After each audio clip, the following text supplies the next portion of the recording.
Hi, you guys. My current event topic this week will be nonetheless COVID 19, the coronavirus, and how it is seen within children and babies. And this came from the source from the John Hopkins Medicine website. And the person who wrote about it is Aaron Millstone. He has an MD, so doctor. Um, it says on the website and the article that I found that children and babies are very vulnerable into getting the coronavirus, COVID 19. But the way they show their symptoms is that they are very mild. Like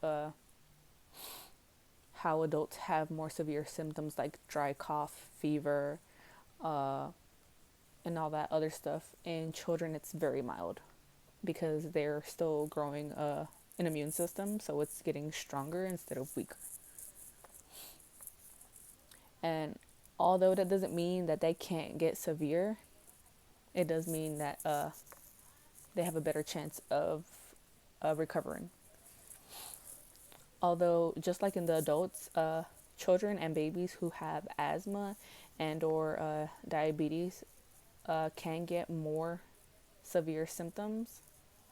For example, the children with asthma, they can get sore throat, dry cough, wheezing, fever, and their symptoms may progress way more. The article also stated that children or babies that had diabetes, there wasn't really much of a difference when they compared to other children who had no kind of illnesses besides COVID. So diabetes isn't that much of a factor within it. I just brought up this topic because it's very current. Obviously, it's very recent. Everybody is having to be in quarantine. We're having to take online classes. But I thought the subject was very important because I work in retail and I work at Dollar General, and the company still hasn't closed at all. There hasn't been no, we're going to shut down for 2 weeks or anything. The only thing we're doing is closing an hour earlier so we can clean for the next day.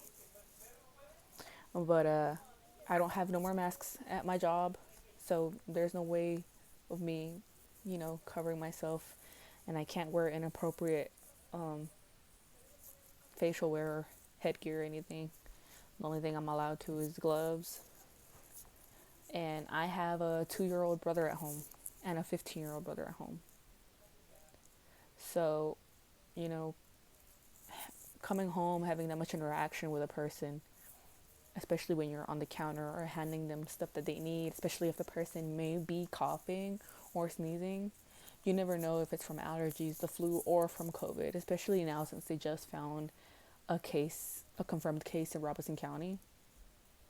Like, it really has me on edge, and I just really like the article because it kind of soothed me just a little bit that children and babies do have milder cases. And my biggest concern is my little brother, who is too. Some of the ways that I found on the website that said to prevent the problem is to, keep your children away from sick people at least 6 feet. Uh, do not take them out into crowded areas.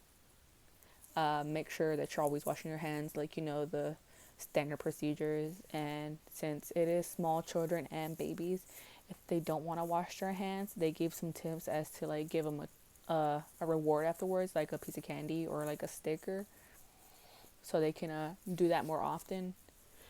Make sure that you're cleaning all their toys, disinfecting all their toys. Make sure that whatever surface they touch, it stays clean.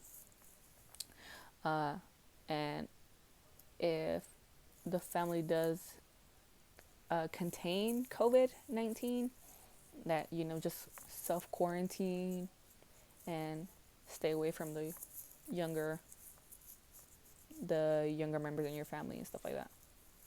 Like I said, this was a really important topic for me because I'm still working and I'm exposed all the time. But yeah, I just felt like that's something more people should talk about because, babies and children are out all the time, especially in this good weather.